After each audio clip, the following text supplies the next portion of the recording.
Listen to the sound of desperation. August 1942. Brisbane swelters under a sun that could melt steel, and at Eagle Farm Airfield, amid the stench of aviation fuel and welding sparks, a middle-aged man makes calculations that will rewrite the physics of aerial warfare. Paul Gunn understands something the engineering textbooks refuse to admit. Sometimes survival demands you break every rule written by men who've never faced death at 300 miles per hour. 43 years breathing, 21 years in uniform, 4 children and a wife whose faces he conjures each night before sleep refuses to come. They're 3,000 miles north in Manila's Santo Tomas camp, where the Japanese are teaching Allied civilians that starvation can be measured in grams of rice per day. The intelligence reports filtering through MacArthur's headquarters paint pictures Gunn tries not to see. Bodies weighing less than their own skeletons will allow, children forgetting what food tastes like, disease spreading through cramped dormitories like wildfire through dry grass. He channels this rage into metal and mathematics. The problem plaguing 5th Air Force isn't complicated. Japanese convoys steam south toward New Guinea carrying fresh troops and artillery, reinforcing positions that American and Australian forces bleed to contest. Allied bombers fly high, drop their payloads through clouds and hope. Watch their ordnance splash harmlessly into the Coral Sea hundreds of yards from moving targets. High-altitude bombing against ships produces hit rates below 1%. 1%. 99 bombs wasted. 99 crews risking death for nothing. When bombers descend low enough to actually hit something, Japanese deck gunners shred them like paper targets. The 3rd Attack Group hemorrhaged 11 A-20 Havocs in July alone, 11 crews, 33 men who climbed into cockpits and never climbed out. The mathematics of attrition are simple and brutal. At this rate, 5th Air Force will run out of bombers before Japan runs out of ships. Gunn's solution violates every engineering principle taught at Wright Field. Strip the bombardier from the nose. Mount forward-firing 50-caliber machine guns where the bombardier used to crouch.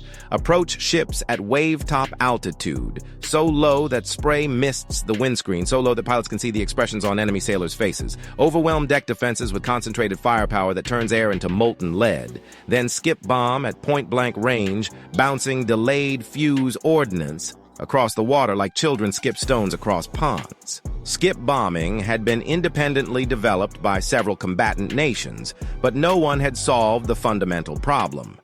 How do you survive long enough to release the bomb? Torpedoes allow standoff distance, but take minutes to reach targets, giving ships time to maneuver. Gunn's modification eliminates the gap between attack and impact.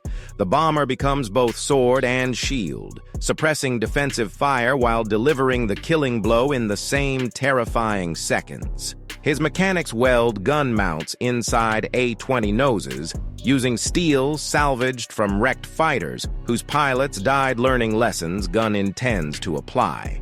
4 50-caliber Brownings, 1,700 rounds per minute combined. The weight shifts the center of gravity forward in ways that make test pilots grip their controls with white knuckles.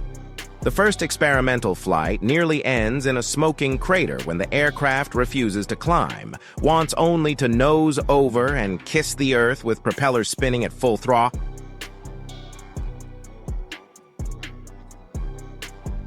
Tatefrin Salas. Gunn spends 48 hours moving radios aft, adjusting trim, rebalancing an aircraft that engineers in Ohio will later declare aerodynamically impossible.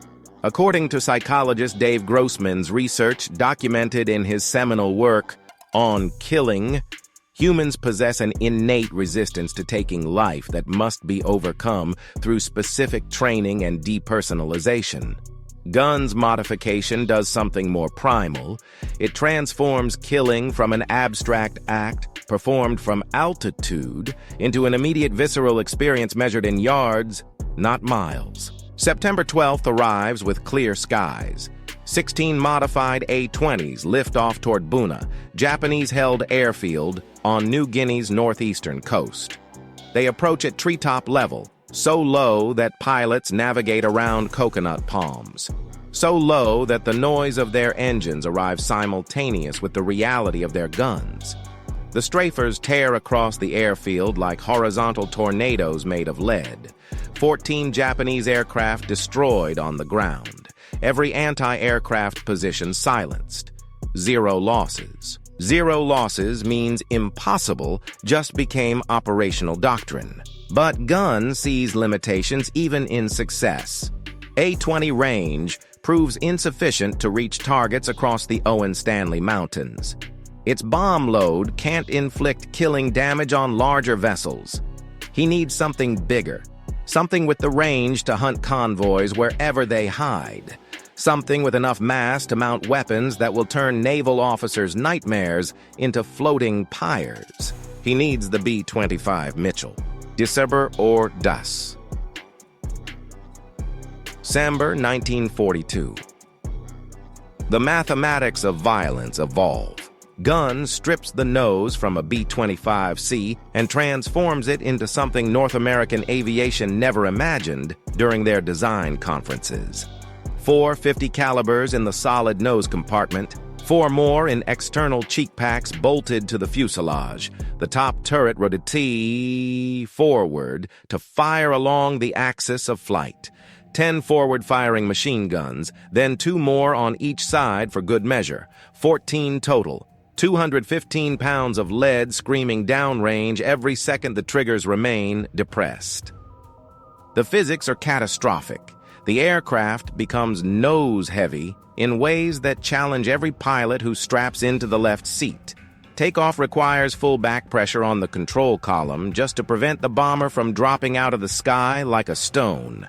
Ground crews christen it Pappy's Folly, a name mixing affection with genuine concern that Gunn's brilliance might have finally exceeded the boundaries of survivable innovation.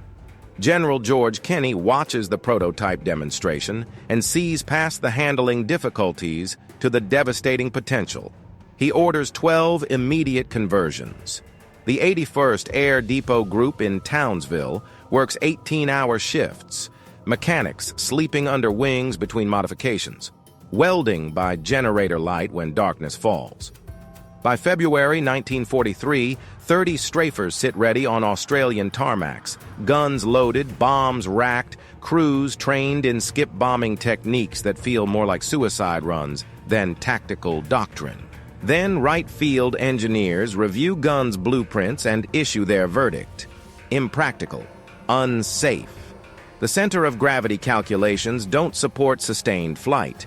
They recommend grounding every modified aircraft immediately. They send urgent cables to Australia demanding compliance with engineering standards established by men who've never heard a 50 caliber fired in anger.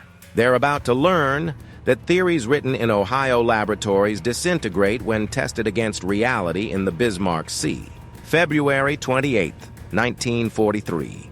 Allied codebreakers in Melbourne intercept and decrypt Japanese naval communications revealing convoy departure from Rabaul.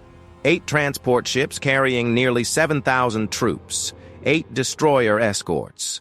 Destination: Lae, on New Guinea's northern coast, where Japanese commanders intend to reverse Allied momentum and reclaim territory slipping from their grasp. The convoy commander believes March monsoon weather will shield his ships. Low clouds, heavy rain, visibility measured in yards, not miles. American bombers can't hit what they can't see, and what instruments can barely detect becomes functionally invisible. He's made assumptions based on how air warfare worked yesterday, not understanding that Gunn's modifications have already rewritten tomorrow's tactical manual. Kenney has 72 hours to obliterate 8,000 Japanese soldiers before they reinforce positions that Australian and American infantry will otherwise die capturing yard by bloody yard. He assembles 137 aircraft, B-17 flying fortresses for high-altitude attacks that will force defenders to scan upward, B-25 strafers for the killing blow delivered from wave-top altitude, RAAF bow fighters for deck suppression, P-38 Lightnings to handle Japanese Zeros when they inevitably scramble from forward bases. The morning of March 3rd breaks gray and threatening. Captain Ed Larner briefs the 90th Bomb Squadron at Port Moresby. His crews have flown exactly one practice mission using strafer tactics. One rehearsal before the performance that will determine whether Gunn's impossible modifications represent genius or mass suicide. Navigators ask what happens if they take fire during the approach run. Larner tells them they'll discover the answer together.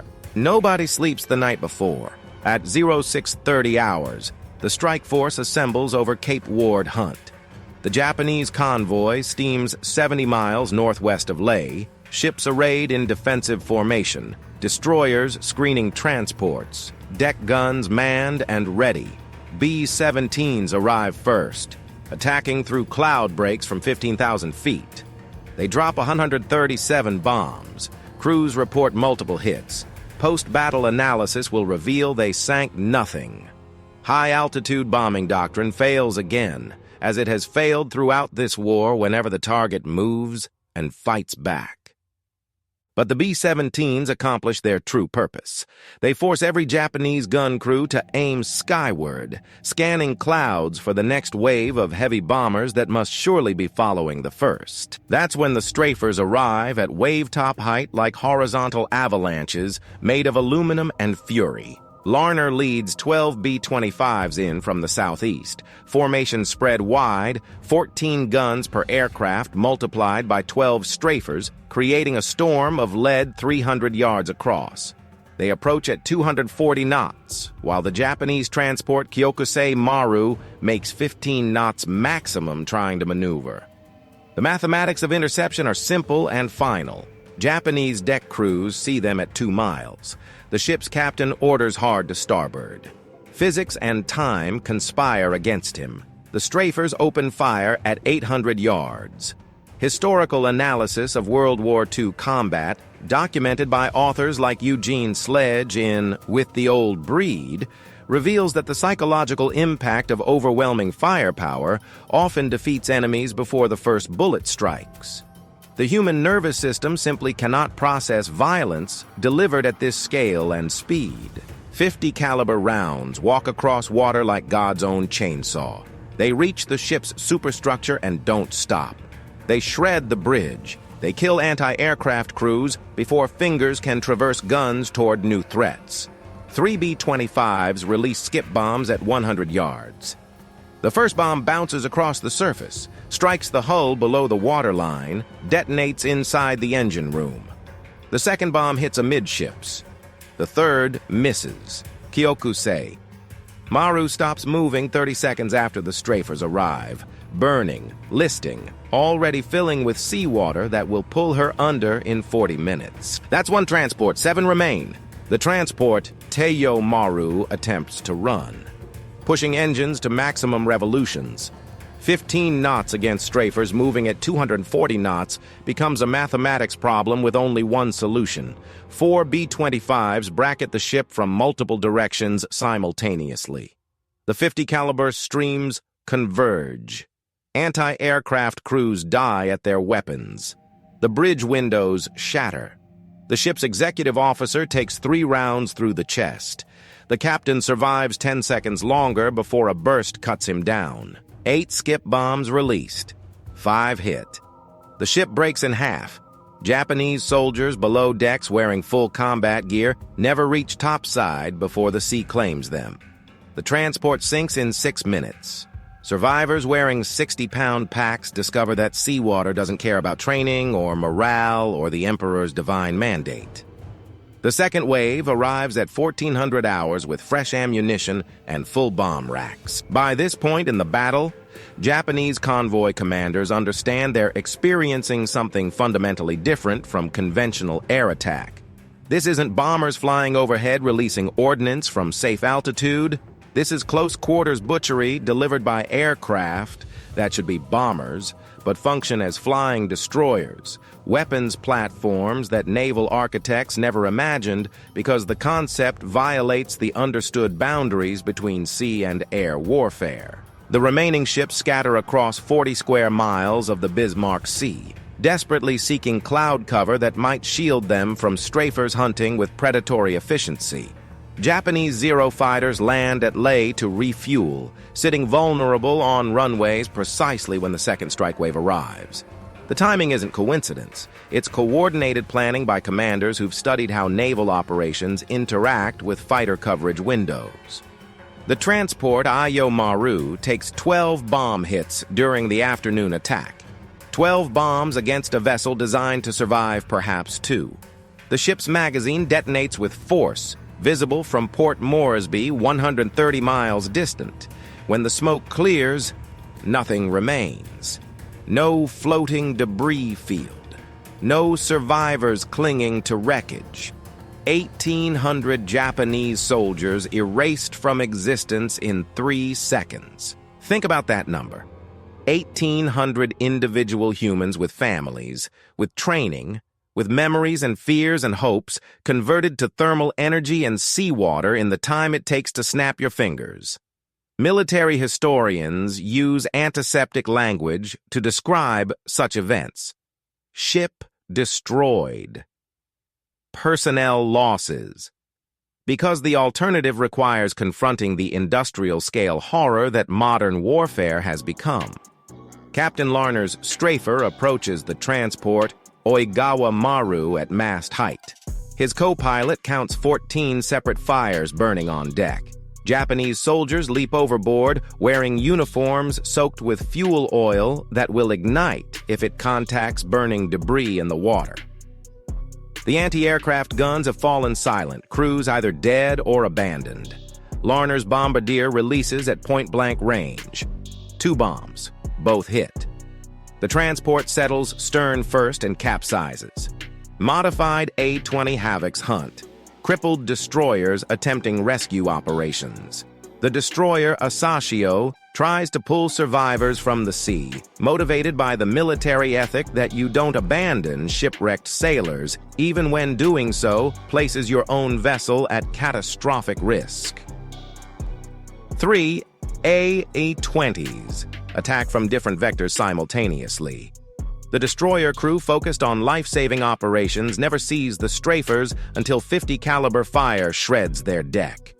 Bomb hits on the forward section and bridge leave Asashio burning through the night before she sinks at dawn on March 4th. By evening of March 3rd, the entire Japanese convoy ceases to exist as a functional naval formation. 8 transports sunk.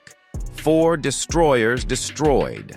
Of nearly 7,000 troops who departed Rabaul, fewer than 1,200 reach Leh alive.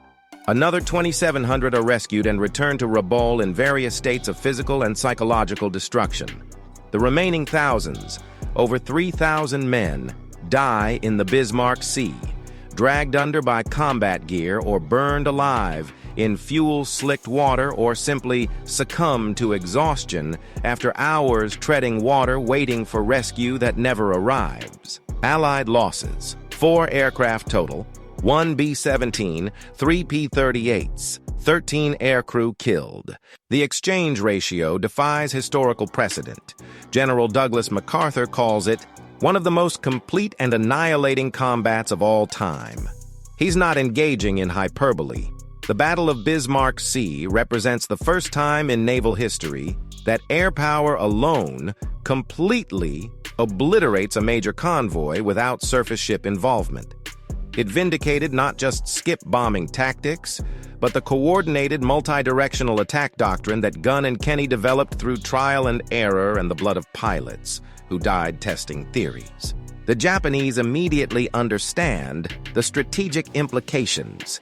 They will never again attempt to reinforce New Guinea positions using conventional convoy operations. From this point forward, they're forced to rely on barges, small coastal vessels, and submarines.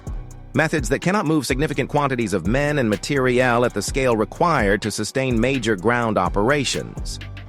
The war in the Southwest Pacific has fundamentally shifted, and the turning point traces directly back to modifications Paul Gunn welded together in Brisbane workshops using guns stripped from wrecked fighters. Back in Ohio, Wright Field engineers are drafting formal reports explaining why the B-25 modifications couldn't possibly work. Kenny sends a message to General Hap Arnold. The subject line reads, "Commerce Destroyer modifications approved for production." The body contains one paragraph. 12 B-25 strafers just destroyed an entire Japanese convoy. Request immediate factory integration of forward gun packages into all production aircraft. Arnold contacts North American Aviation President J.H. Dutch Kindleberger that same afternoon. Kindleberger says his engineers need to examine the modifications. Arnold responds that he's sending the man who designed them. Paul Gunn is ordered to California. He doesn't want to go. His family remains imprisoned at Santo Tomas, where conditions deteriorate daily. According to National WWII Museum documentation, by mid-1943, starvation rations and disease have created what camp medical staff describe as most unsatisfactory and even alarming conditions, particularly among children.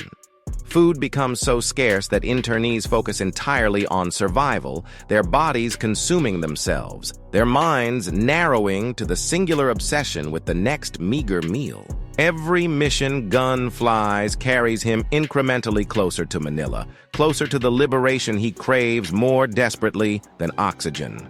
Going to California means traveling in the wrong direction, away from his family, away from the war that matters.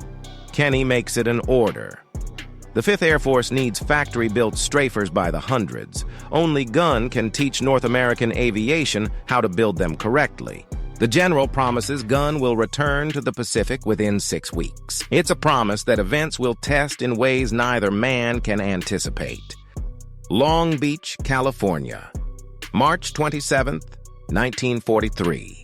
The North American Aviation plant sprawls across 140 acres of industrial precision, 20,000 workers cycling through 3 shifts, assembly lines producing one B-25 every 4 hours.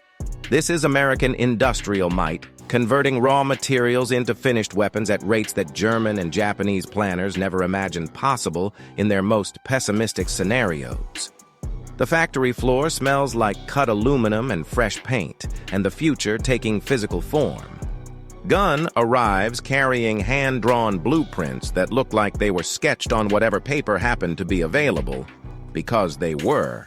Factory engineers gather around conference tables, studying drawings that lack stress calculations, wind tunnel data, or any of the formal engineering documentation they expect. They ask about computational analysis. Gunn says he tested it by flying. They ask about the center of gravity problem that Wright Field declared insurmountable. Gunn shows them where he relocated radio equipment aft to compensate. One engineer insists the modifications will buckle fuselage skin around the cheek gun mounts. The muzzle blast from sustained .50 caliber fire will literally peel aluminum away from the airframe. Gunn acknowledges this happened during field testing. Then he shows them the blast tubes he welded to extend gun barrels beyond the propeller arc, channeling destructive forces away from vulnerable structure. Problem identified. Problem solved. Move forward. The factory engineers spend 2 weeks reverse engineering Gunn's field modifications into production drawings that assembly line workers can follow. They strengthen the nose structure using reinforced bulkheads. They redesign gun mounts to distribute recoil forces across wider frames. They add heavier gauge aluminum patches to reinforce areas where muzzle blast creates thermal and mechanical stress. They calculate the precise center of gravity shift and adjust tail trim accordingly. May 10th, 1943. The first factory-built B-25G strafer rolls off the assembly line, 450 caliber guns in the solid nose, But North American aviation has added something Gunn never considered: a 75mm M4 cannon in the forward fuselage. The same cannon mounted in M3 Lee tanks. One shell capable of holding a destroyer below the waterline. Gunn test flies the prototype. The 75mm cannon recoils 4 feet when fired, and the entire aircraft shudders like it's been struck by anti-aircraft flak. The navigator must manually reload the cannon between shots. Rate of fire approximately 1 round every 30 seconds. Gunn tells engineers it will work against ships moving predictably. Maybe not against faster, more maneuverable targets. North American Aviation builds 400 B-25G strafers. Then, they improve the design. The B-25H adds 4 more 50-caliber guns in cheek packs, bringing total forward-firing armament to 14 guns plus the 75mm cannon. Better recoil systems increase the cannon's rate of fire to 1 round every 20 seconds. The B-25J eliminates the cannon entirely, replacing it with 4 additional 50-caliber machine guns. 18 forward-firing guns, the most heavily armed production bomber in aviation history. A flying battleship that violates every assumption about what medium bombers should be capable of delivering. North American Aviation will build 4,900 B-25J strafers. They begin delivering them to Pacific Theater units in October 1943. Gunn returns to Australia in May, exactly 6 weeks after departing. His family remains at Santo Tomas, where the situation has deteriorated from terrible to catastrophic.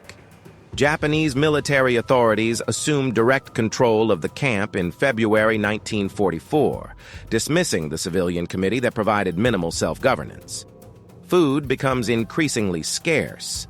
Camp medical reports from mid-1944 describe conditions as alarming, particularly for children whose growing bodies are being systematically starved. Gunn flies every available mission, accumulating combat hours that headquarters staff officers should never risk. He's 44 years old. His role is Special Projects Officer, a position that should keep him at briefings and modification workshops, not in cockpits over heavily defended Japanese positions. But his family is in Manila, and every mission carries him incrementally closer.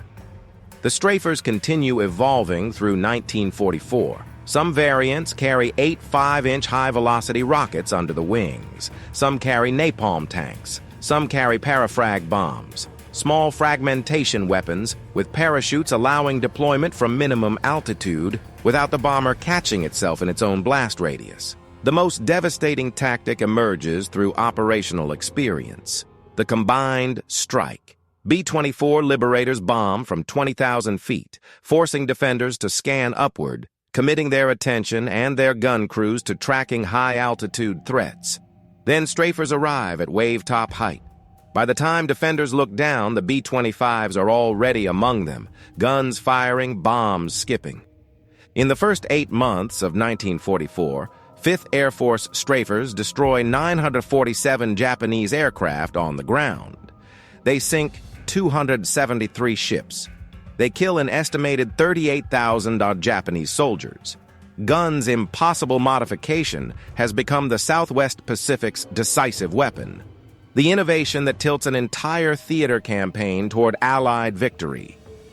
Other commands want strafers. Mediterranean Theater modifies B-25s for anti-shipping missions against German convoys supplying North Africa. China-Burma-India Theater modifies B-25s to attack Japanese supply lines along the Burma Road. The concept Gunn proved at Brisbane spreads to every combat zone where medium bombers operate. October 20th, 1944. American forces land at Leyte in the Philippines. The liberation of Manila is approximately 3 months distant. Gunn's family has endured captivity for nearly 3 years. 1,064 days of insufficient food, inadequate medicine, disease spreading through cramped barracks, Japanese guards who treat prisoners with casual brutality.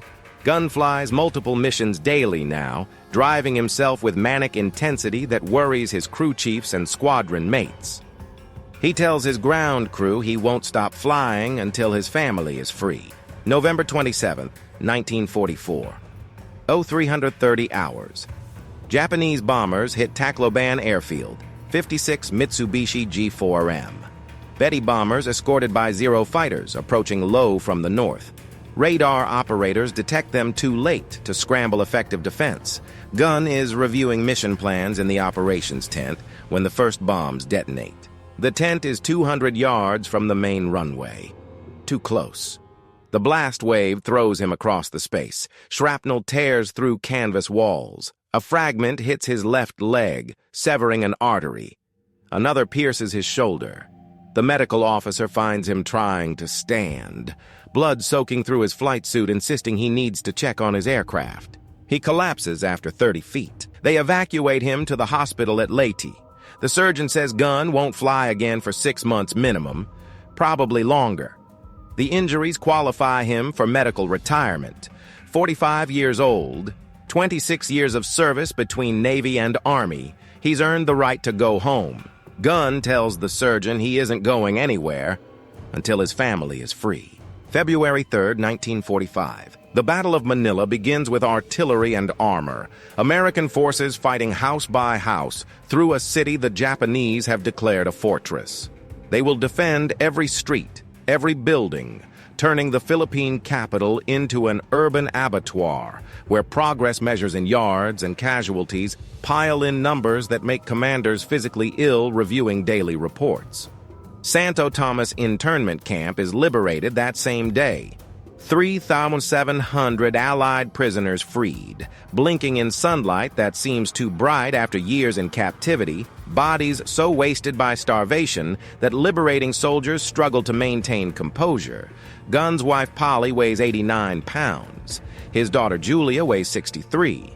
They've been eating rice and vegetable soup once daily for the past year, approximately 700 calories when the Japanese bother providing rations at all. His son Nathaniel has malaria. His youngest daughter suffers from dysentery, but they're alive. February 4th. Gunn flies to Manila against direct medical orders. His leg remains bandaged, the arterial repair barely healed. He's using a cane. The flight surgeon cleared him for light administrative duty only. Absolutely no combat operations. Gunn goes to Santo Tomas instead. He finds his family in the makeshift field hospital the Army Medical Corps established immediately after liberation. Polly doesn't recognize him initially.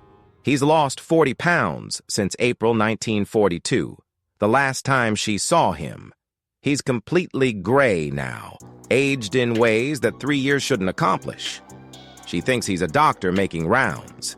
Then he speaks her name with inflection only her husband knows, and recognition crashes through her like physical force. The official Army report documents that Colonel Paul R. Gunn was reunited with his family on February 4, 1945, at Santo Tomas Internment Camp, Manila.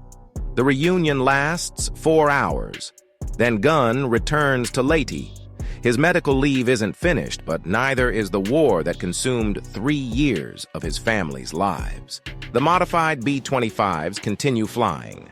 Different pilots, different crews. But Gunn's modifications, Gunn's innovation, Gunn's refusal to accept that engineering textbooks represent the final word on what's possible. By war's end, North American aviation produces 9,600 B-25 Mitchell bombers. Nearly 5,000 are Strafer variants with forward gun packages based on Gunn's original Eagle Farm airfield design. Those Strafers sink over 800 Japanese ships across the Pacific. They destroy more than 2,000 Japanese aircraft on the ground. They kill an estimated 85,000 Japanese soldiers. The commerce destroyer concept that Wright Field engineers declared impossible has become the theater's most effective anti-shipping weapon. Gunn never flies combat again. The leg wound ends his operational career permanently. The Army retires him as a full colonel on June 30, 1948. Medical disability, 48 years old. He returns to the Philippines and rebuilds Philippine Airlines, the company he founded before the war. The decorations accumulate. Distinguished Flying Cross with Oak Leaf Cluster, Silver Star, Legion of Merit, Air Medal, 9 Purple Hearts. The Distinguished Service Cross is recommended but never approved. Some officers believe Gunn's contributions were technical rather than tactical. A distinction revealing profound misunderstanding of how modern warfare functions. General Kenny writes in his memoir that Pappy Gunn was the most valuable man in the 5th Air Force, that his mechanical genius and combat innovations changed the war's course in the Southwest Pacific. MacArthur agrees, recommending Gunn for promotion to Brigadier General in July 1945. The War Department denies the recommendation. The Army Air Force is reducing force structure. Promotions are frozen. Gunn remains a colonel. He never complains. He's achieved what he fought for. Family free, Philippines liberated, Japanese defeated. October 11, 1957. Gunn dies in an aircraft accident in the Cordillera Mountains near Baguio, Philippines. He's flying a Beechcraft Model 18 twin-engine plane through deteriorating weather when the aircraft encounters a storm cell and impacts a mountainside. He's 57 years old, 1 week shy of 58. 6,000 people attend his state funeral in Manila. The Philippine government had awarded him the Distinguished Service Star in 1947, citation reading, "For extraordinary heroism and exceptional service to the Republic of the Philippines during the Liberation Campaign." But the true legacy exists in metal and tactics and the evolution of attack aviation doctrine. The AC-130 gunship used extensively in Vietnam descends directly from Gunn's B-25 modifications. So does the A-10 Warthog. So does every modern attack aircraft mounting forward. Firing guns for close air support missions. The National Museum of the Pacific War in Fredericksburg, Texas, displays one of Gunn's original gun mounting drawings. Yellowed paper with handwritten measurements showing 4 50 caliber guns inside an A-20 nose compartment. No stress calculations, no computer modeling. Just the drawing that helped kill 8,000 Japanese soldiers at Bismarck Sea and changed how air forces think about bombers as multi-role weapon systems. The Air Force Association inducted Gunn into the Air Force Enlisted Heritage Hall in 2008. Philippine Airlines still operates today, flying to 42 destinations across Asia, Australia, and North America. The company headquarters in Manila maintains a portrait of Gunn in the main lobby. Most employees don't know who he is. History remembers some names. Others it forgets, filtered through decades until only specialists studying specific battles recall the mechanics who welded guns into bombers and rewrote tactical doctrine through sheer refusal to accept that impossible means impossible. Paul Gunn crouched under that A-20 wing at Eagle Farm Airfield in August 1942 because Japanese convoys steamed south unopposed, and his family was starving in Manila, and high-altitude bombing wasn't working, and somebody had to solve the problem. He solved it with 50 caliber guns and skip bombs and attack runs so low that pilots could see expressions on enemy faces. 5,000 Strafer variants built, 800 ships sunk. One man refusing to accept that the textbooks were right and survival demanded following rules written by people who'd never faced death at 300 miles per hour. Sometimes the most important innovations emerge not from laboratories, but from desperate men wielding welding torches under the wings of bombers that haven't yet learned they're about to become something unprecedented in the history of aerial warfare.